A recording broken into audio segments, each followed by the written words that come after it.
सर्वांना नमस्कार.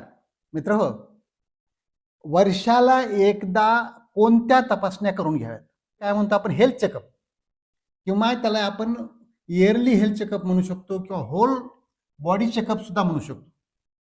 या का तपासण्या केल्या पाहिजेत, या कधी केल्या पाहिजेत, कोणाच्या केल्या पाहिजेत, विशेष म्हणजे आणि त्याहीपेक्षा सगळ्यात महत्त्वाचं आहे, आपला जीव प्रत्येकाला प्यारा असतो, परंतु करायच्या म्हणलं तपासण्या तरी कोणत्या तपासण्या करायच्या, कोणत्या वयाला, कोणत्या वजनासाठी, कोणत्या अवस्थेमध्ये, याची जास्त माहिती नसते. आणि म्हणून आजचा हा व्हिडिओचा खटाटोप आहे की कोणत्या तपासण्या कोणत्या वयाला नेमक्या केल्या पाहिजे.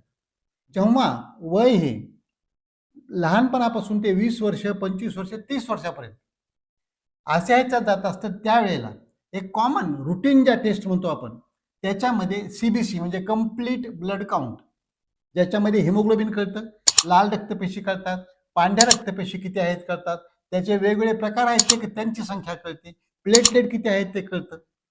हे सगळं पाहणं अत्यंत आवश्यक असतं प्रत्येक व्यक्तीसाठी, कोणत्याही वयाचे असो. पुण्याला रुटीन चेकअपमध्ये पहिलं स्थान आहे CBC कंप्लीट ब्लड काउंट. त्याच्यानंतर ESR, कधी जर गरज पडली तुम्हाला की एखादा जुनाट आजार असेल आणि बरेच दिवसापासून तो बरा होत नसेल, तर त्यावेळेला असतं ESR. त्याच्यानंतर दुसरी जी टेस्ट असते कंपल्सरी या CBC नंतर, ती म्हणजे रक्तातली साखर, ब्लड शुगर लेवल. हे रॅन्डम पाहायचे अगोदर, तुम्ही जशा अवस्थेत आहात, जेवण केलेलं आहे की नाही की हे नाही पाहायचं, अगोदर करून घ्यायची. आणि जर त्याच्यामध्ये ती वाढलेली निघाली, शंका आल्यासारखी निघाली, मग त्यावेळेला दुसऱ्या दिवशी उपाशीपोटी किंवा मग जेवण करून 1.5-2 तासांनी ही अशी जी पाहायची असते ती त्यावेळेला करणं आवश्यक आहे. किंवा HbA1c नावाची जी टेस्ट असते की जी आपल्याला पाठीमागचं एक 5-6 महिन्याचं साखरेचं सरासरी प्रमाण तुमच्या रक्तातलं सांगत असतं. तर ही टेस्ट करणं कधी आवश्यक असतं, ज्या वेळेला आपण उपाशी आणि जेवण करून रक्त तपासलं साखरेसाठी, आणि त्याच्यात जर रिडिंग हाय आल्या, अबनॉर्मल आल्या, बिघडलंय काहीतरी वाटू लागलं, त्यावेळेला ती करायची गरज असते, बाकीच्या वेळेला त्याची गरज नाही. तसंच आता किडनीची टेस्ट, कारण आता सध्या किडनी खराब होण्याचं प्रमाण वाढत आहे. त्याची कारणं काय होत आहेत, रक्तदाब असतो वाढलेला, अनियंत्रणात गेलेला, किंवा शुगर असेल, ते शुगर अनियंत्रणात राहिलेली, म्हणजे काय म्हणतो आपण डायबेटिक नेफ्रोपॅथी असेल किंवा हायपरटेन्शन नेफ्रोपॅथी असेल.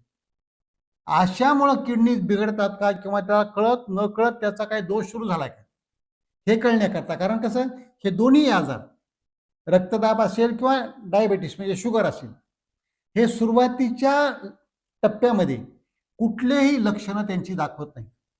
त्या व्यक्तीला आपल्याला काहीतरी झालंय अजिबातच वाटत नाही. म्हणून कसं हे किडनीची तपासणी केली, त्याच्यामध्ये युरिया आणि क्रिएटिनिन असतं. क्रिएटिनिन हे जास्त महत्वाचं. तर या टेस्टमध्ये कळतं, किडनी फंक्शन टेस्ट म्हणतात आपण, की किडनी कशा आहेत. आणि किडनी जर चांगल्या असतील, याचा अर्थ ओळखला पाहिजे की तुमचा शक्यतो रक्तदाब आणि शुगर हे चांगल्या नॉर्मल प्रमाणात आहे किंवा ते नियंत्रणामध्ये आहे. तसंच आता लिव्हरच्या टेस्ट करायची इथं गरज नसते 20, 25, 30 वर्षाच्या वयाला. जर वजन जास्त वाढलेलं असेल किंवा जर बैठं काम जास्त असेल, तर जशी चरबी शरीरामध्ये जमा होत असते, अशी चरबी तुमच्या लिव्हरमध्ये जमा होऊ शकते, एक गोष्ट. दुसरी, जर काही व्यसनाच्या सवयी लागलेल्या असतील, म्हणजे अतिमद्यपानाची सवय लागलेली असेल, मित्रांच्या सोबत किंवा तुम्हाला लागलेली असेल, व्यसन झालं असेल ते, किंवा तंबाखू, गुटखा आहे, सिगारेट आहे, हे अशी व्यसनं तुम्हाला लागली असतील, तर मात्र मग लिव्हरच्या टेस्ट करणं आणि हृदयाकडे सुद्धा लक्ष देणं अत्यंत आवश्यक असतं. मग लिव्हरसाठी आपण काय म्हणतो, लिव्हर फंक्शन टेस्ट किंवा LFT. त्याच्यामध्ये काय तुमचं ते पिवळेपणा आहे का, बिलिरुबिन ते पण कळतं, कावीळचा अंश आहे का. त्याच्यामध्ये सगळ्यात महत्त्वाचं एन्झाईम्स समजतात खालचे, आणि त्याच्यानंतर समजतं म्हणजे प्रोटीन तुमच्या शरीरामध्ये किती आहे. हे खूप महत्त्वाची टेस्ट आहे, आणि शक्यतो आपल्याकडे हे प्रमाण कमी निघतं शरीरामध्ये. म्हणून हे प्रोटीनकडे लक्ष दिलं, ह्याच्यासाठी लिव्हरच्या टेस्ट करणं अत्यंत आवश्यक आहे. ज्यांचं आपण सांगितलं इंडिकेशन की वजन जास्त आहे किंवा व्यसनांची त्याला सवय आहे. आता याच्यानंतर हृदयाकडे जायचंय, तर हृदयाची रक्ताची तपासणी करायची, म्हणजे त्याला म्हणतो आपण लिपिड प्रोफाईल. लिपिड म्हणजे काय, फॅट, चरबी. रक्तातली चरबी चांगल्या प्रकारची किती आहे आणि वाईट प्रकारची, ज्याला आपण हे कोलेस्ट्रॉल, ट्रायग्लिसराईड म्हणतो किंवा LDL, VLDL म्हणजे लो डेन्सिटी लिपिड्स जे असतात, हे जे म्हणतो आपण होमोसिस्टेन असतं, हे किती आहे हे आपल्याला त्याच्यामध्ये कळू शकतं. आणि चांगली जी चरबी असते, ज्याला HDL किंवा हाय डेन्सिटी लिपिड्स म्हणतो, हे पण आपल्याला कळू शकतं. तर ही चांगली जी चरबी आहे ही 55-60 कडे असली पाहिजे तुमची. आणि हे बाकीच्या ज्या चरबी आहेत या त्यांच्या जे पुढे नॉर्मल रेंज दिलेले असते, कारण ह्या वाईट चरबी आहेत बाकीच्या, तर ह्या वाईट चरबी ह्या खालच्या लेवलला असल्या पाहिजे. चांगली चरबी ही वरच्या लेवलला असली पाहिजे. हे प्रत्येकच रिपोर्टसाठी आपण प्रिन्सिपल पाळलं पाहिजे की जो घटक चांगला आहे तो वरच्या लेवलला असला पाहिजे आणि जे वाईट आहेत ते खालच्या लेवलला असलं पाहिजे, याची काळजी घेतली पाहिजे. तसं आता याच्यापेक्षा एक रुटीन टेस्ट असते सगळ्यांना, प्रत्येक वेळी केली पाहिजे, ती म्हणजे लघवीची टेस्ट. युरिनची जी टेस्ट असते ती आपण त्याला रुटीन टेस्ट म्हणतो आणि मायक्रोस्कोपी म्हणतो.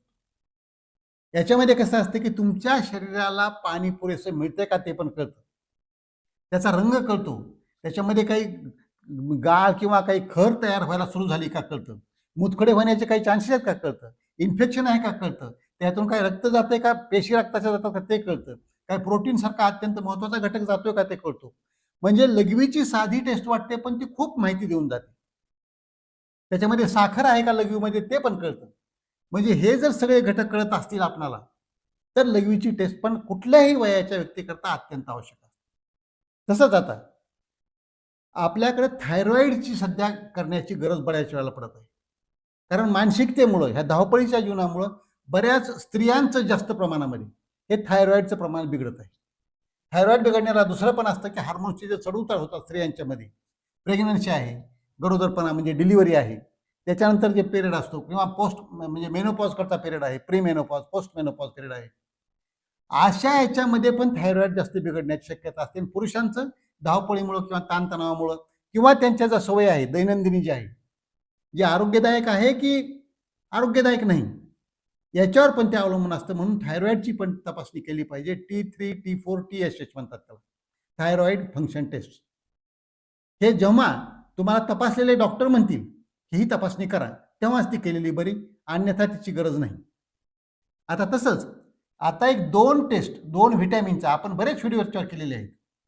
या व्हिटॅमिन्सची पण शरीरामध्ये किती प्रमाण आहे हे पाहणं 30-40 वर्षाच्या पुढून, किंवा ज्यांना हाडांचा त्रास, सांध्यांचा त्रास असेल, कंबरदुखी, मानदुखी, अशक्तपणा, थकवा सतत जाणवत असेल, किंवा बऱ्याच जणांना पायाला मुंग्या येणं किंवा पाय सुंद पडणं किंवा पायातली ताकद नसल्यासारखी वाटणं, चालता येणं न येणं, तोल जाणं, चालताना बॅलेन्स जाणं, असे जर त्रास असतील तर ओळखलं पाहिजे की त्या व्यक्तीमध्ये व्हिटॅमिन B12 म्हणजे जीवनसत्व B12 आणि व्हिटॅमिन D म्हणजे जीवनसत्व D, ह्या दोन्हीची तपासणी करणं अत्यंत आवश्यक असतं. कारण व्हिटॅमिन Dचं प्रमाण रक्तामध्ये ते पण आपल्याकडं जनरली एक 15, 20, 25 असं कुठतरी निघतं, तर ते पाहिजे 40-50च्या लेवलला, कारण तो चांगला घटक आहे. अतिशय जास्त त्यापेक्षा नसू नये, कारण तेवढा डोस कधी होतो जर तुम्ही इंजेक्शन तसे जास्त घेतले व्हिटॅमिन डीचे किंवा व्हिटॅमिन डीच्या गोळ्या तशा खूप जास्त घेतल्या तरच ते जाऊ शकतं, अन्यथा आहारातून ते कधीच जात नाही. तसंच व्हिटॅमिन B12, व्हिटॅमिन B12 याचं पण हे सगळे जे लक्षणं आपण सांगितले याची कमतरता झाली तर ती लक्षणं जाणवतात. आणि विशेषतः शाकाहारी लोकांमध्ये व्हिटॅमिन B12 कमी होण्याची शक्यता जास्त असते. म्हणून त्याची पण चौकशी म्हणजे तपासणी केली पाहिजे, लक्ष दिलं पाहिजे त्याच्याकडे आणि ते भरपाई करून घेतली पाहिजे. आता जेव्हा आपण डॉक्टरकडे जातो तपासायला तेव्हा डॉक्टर तुमचा रक्तदाब तर पाहतात, वजन पाहतात तुमचं, हे पण लक्ष दिलं पाहिजे. वजन आहे का उंचीप्रमाणे, वयाप्रमाणे, तसंच आपला BP आहे का, ब्लड प्रेशर चांगला, रक्तदाब आहे का, तसंच तुमचं नाडीचा वेग पाहतील डॉक्टर, तुमचं ताप कशी ते पाहतील डॉक्टर, तसंच तुमचं म्हणजे कार्बन डायऑक्साईड आणि ऑक्सिजन म्हणजे रक्तातला ऑक्सिजन मुख्यतः किती आहे ते पण कळू शकतं तिथं. तुमचं बॉडी मास इंडेक्स पण कळतं, BMI ज्याला म्हणतात. हे सगळं पाहणं अत्यंत आवश्यक असतं.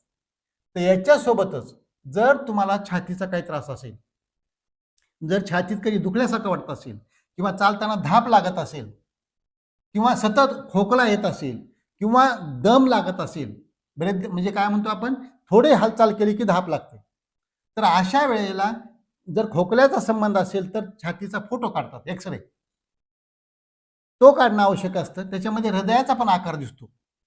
आणि दुसरं म्हणजे ECG, छातीची पट्टी जी आपण म्हणतो काढतात, ही पट्टी काढणं म्हणजे त्याच्यामध्ये काय कळेल की हृदयाची ऍक्टिव्हिटी कशा चालल्यात ते कळेल, रक्तपुरवठा हृदयाला कसा आहे ते पण कळेल.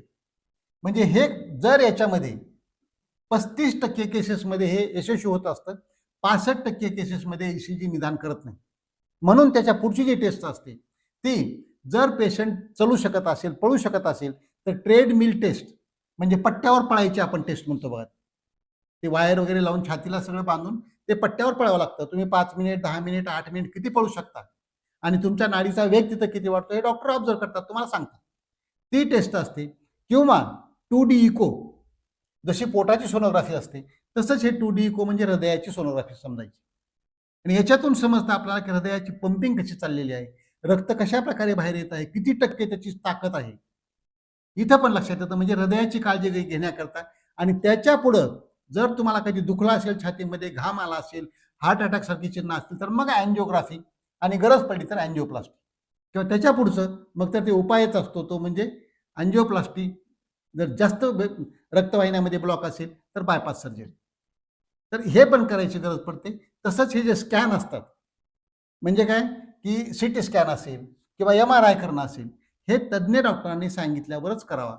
त्याचे काही इंडिकेशन असतील तर करावे, अन्यथा ते करू नये. तसंच पोटाची सोनोग्राफी, काही तुम्हाला प्रॉब्लेम पोटाचा वाटत असेल तर त्यावेळेला ती पण करून घेतली अत्यंत आवश्यक. आता या ज्या आपण तपासण्या सगळ्या सांगितल्या, या का करणं महत्वाचं आहे, याचं लवकर निदान होतं. तुम्हाला जर एखादी बिमारी सुरुवात झालेली असेल तर ती लगेचच कळते तुम्हाला, आणि त्याच लेवलला जर तुम्ही ऍक्शन घेतली तर ते पुढचं काही गंभीर दुष्परिणाम होत नाहीत, तुमच्या जीवाला धोका होत नाही. पुढची ट्रीटमेंट दिली आपण लगेचच की सगळं कंट्रोलमध्ये येऊ शकतं. आता हे कधी केलं पाहिजे? वर्षाला एकदा तरी केलं पाहिजे. तुमच्या वयाप्रमाणे खूप चांगले रिपोर्ट आले, तुमचं वय कमी आहे तर तुम्ही 2 वर्षाला एकदा करा. पण आम्ही सल्ला काय देतो, तुमचा वाढदिवस आहे त्या दिवशी एकदा करा. म्हणजे सकाळून हे तपासणी करून घ्या, दुपारून तुम्ही हॉटेलमध्ये पार्टी, वाढदिवस, केक कट करणं, हॅपी बर्थडे म्हणजे वाढदिवसाच्या शुभेच्छा. आयुष्य वाढायचंय म्हणून हे सेलिब्रेशन आहे. तर आयुष्य कधी वाढणार आहे की जर हे रिपोर्ट चांगले तुमचे आले आणि त्याच्याकडे काळजीने लक्ष दिलं आणि ते महत्वाचं मानलं तर आयुष्य खरं वाढणार आहे. म्हणून ते केलं पाहिजे. काही जणांना थोडंसं वय 30-40च्या पुढे झालं असेल तर काही जणांना डॉक्टर 6 महिन्याला तपासण्या करायला सांगतील, काही काही 3 महिन्याला पण लागतात. आणि काही तर लोकांना जर अतिशय गंभीर किंवा जोखमीचे लोक असतात, हाय रिस्क असलेले, त्यांना महिन्याला पण काही तपासण्या लागतात, पण त्या केल्या पाहिजे. तर ह्या कधी करायचं झालं, का करायचं सांगितलं. आता ह्या कोणाच्या केल्या पाहिजेत, जे आपण मगापासून म्हणतोय की 25-30 वर्षाच्या पुढून सहजासहजी, त्याच्या आत करूच नयेत असं नाही. त्याच्या आतमध्ये जर काही तुम्हाला ॲबनॉर्मल वाटत असेल तर पण केलेल्या चांगल्या, आणि ह्या वर्षाला केलेल्या चांगल्या. पण त्याच्यानंतर जर 25-30च्या पुढे वय गेलेलं आहे, घरात कुणाला आजार आहे, अनुवंशिकतेची काही आजाराची शक्यता आहे, तुमच्यात काही चिन्ह दिसत आहेत, तशी काही लक्षणं दिसत आहेत, कुठला त्रास जाणवत आहे, अशा वेळेला ह्या तपासण्या करणं अत्यंत आवश्यक असतं. त्या व्यक्तीनं त्याकडे दुर्लक्ष नाही केलं पाहिजे. आता स्त्रियांच्या मध्ये आणि पुरुषांच्या मध्ये या तपासण्यामध्ये थोडा फरक असतो. महत्वाच्या काही स्पेसिफिक टेस्ट आहेत स्त्रियांच्यासाठी, जे असतं की पॅप स्मिअर म्हणतात. म्हणजे गर्भाशयाच्या तोंडाचा कॅन्सर ची शक्यता असते 35-40 वर्षाच्या वयाच्या पुढून. म्हणून हा पॅप स्मिअर करणं अत्यंत आवश्यक असतं. त्याच्यामध्ये ते कळू शकतं. हा वर्षाला एकदा तरी केला पाहिजे. आणि स्तनाचा कॅन्सर किंवा ज्याला आपण ब्रेस्ट कॅन्सर म्हणतो, छातीमध्ये स्तनाच्या ह्याच्यामध्ये काही कॅन्सरची गाठ उद्भवते का, म्हणून त्याला मॅमोग्राफी म्हणतात, ते केलं पाहिजे. किंवा सोनो मॅमोग्राफी पण असते, ते पण चालते. तर अशा प्रकारे हे चेकअप केलं पाहिजे. आणि आहे का काही याची खात्री करून घेतली पाहिजे. असेल तर लगेचच स्टेप घेता येईल. आणि पुरुषाच्या मध्ये प्रोस्टेट, या प्रोस्टेट ग्रंथीची 40-50च्या पुढे वय गेल्यानंतर वाढ होण्याची शक्यता जास्त असते. आणि वाढ होत असताना ती साधी वाढ असेल तर साधी गोळ्यांनी कमी होईल, लक्ष दिलं लगेच असतं. परंतु दुर्दैवाने त्यात कॅन्सरचा काही भाग आहे का हे पाहण्याकरता PSA नावाची एक टेस्ट असते, प्रोस्टेट स्पेसिफिक अँटीजन. तर ही टेस्ट तुम्ही 6 महिन्याला, वर्षाला करून घेतलेली पाहिजे. ज्याची प्रोस्टेटची गाठ वाढलेली आहे, ज्याला लघवीला त्रास होता, काही दिवस लघवीची नळी घातली होती, किंवा रात्रीच्या वेळेला पुन्हा पुन्हा उठावं लागतं लघवीला, लघवीचा त्रास होतो, 4-5 वेळेला उठणारी काही माणसं आहेत रात्री झोपेतून लघवीला, तर त्यांची प्रोस्टेटची ग्रंथी त्रास देत असेल तर ही टेस्ट करणं अत्यंत आवश्यक असतं. कारण प्रोस्टेटचा कॅन्सर जर पहिल्या स्टेजमध्ये दुसऱ्या स्टेजमध्ये कळला तर लगेचच ऑपरेट करून त्याचं जिकडं तिकडं करता येतं. तुमच्या आयुष्याला काही जास्त वाईट परिणाम होणार नाही. परंतु जर तो पसरला सगळ्या शरीरामध्ये तर मग खूप अवघड जातं, खूप गंभीर अवस्था होते आणि पुन्हा ती रिस्क टाळण्यासाठी म्हणून लवकर तपासणी केली पाहिजे. आता हे करताना सगळ्या तपासण्या काळजी कोणती घेतली पाहिजे? हे समजा तुम्हाला उद्याच्या राही तपासण्या करायच्या आहेत तर आज संध्याकाळी 8-9 वाजेपर्यंत लवकर जेवलं पाहिजे. तुम्ही उपाशी राहिलं पाहिजे रात्रभर. सकाळी पण उठल्यावर फक्त पाणी प्यायचं थोडंसं. पाणी तुम्ही पिऊ शकता नेहमीसारखं.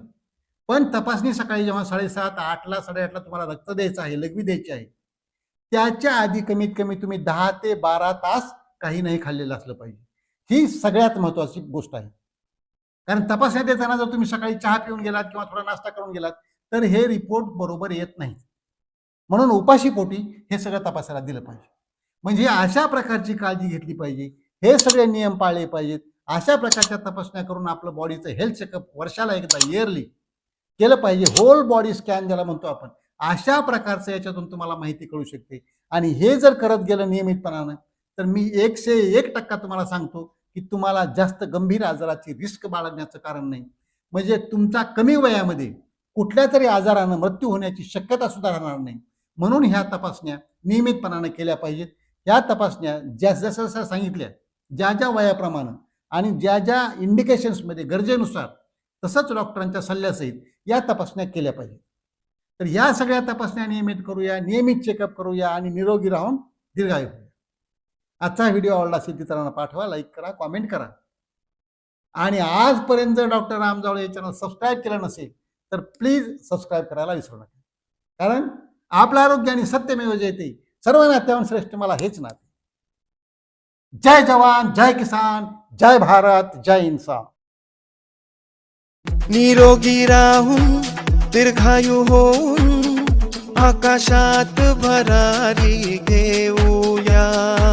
चला दोस्त हो, रोगराईला हाकलून